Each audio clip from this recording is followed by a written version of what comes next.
Mbrëm në orën 20:35 në Tetov, punonjësit e policisë nga sektori për punë të brendshme Tetov me urdhër gjyqësor kanë arrestuar personin SA, 36 vjeç nga Tetova, i cili kërkohej me flet arrest për vuajtje të dënimit me burg për veprën penale vjedhje, sipas nenit 235 të kodit penal.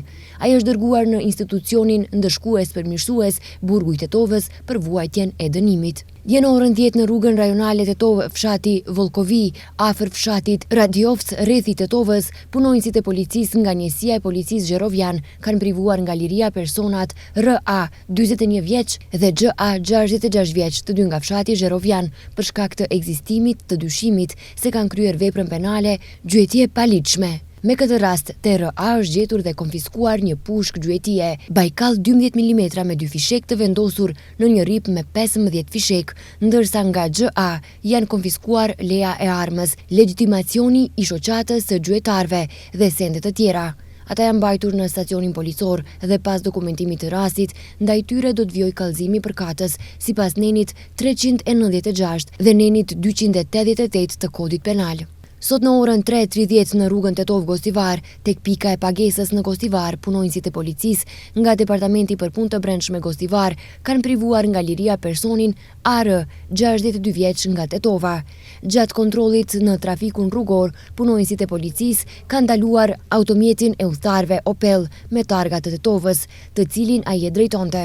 Dhe sipas ndërmarrjes së masave është konstatuar se është nën ndikimin e alkoolit, përkatësisht se ka 1.90 promil alkool në gjak, pas së cilës është përjashtuar menjëherë nga trafiku dhe është mbajtur në stacionin policor.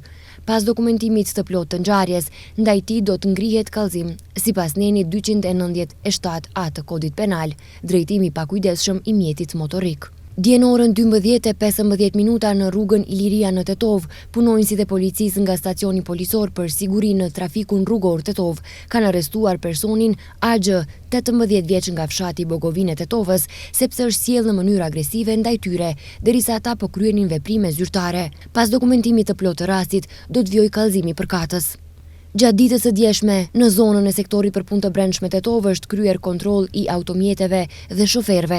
Gjatë kontrollit janë sankcionuar gjithsej 39 shofer, Tetov 26 dhe Gostivar 13 për parkim të parregullt, kurse 21 automjete, Tetov 13 dhe Gostivar 8 janë marrë me automjetin special të Merimangës. Janë sankcionuar edhe 160 lloje të tjera të shkeljeve në trafik, Tetov 120 dhe Gostivar 40.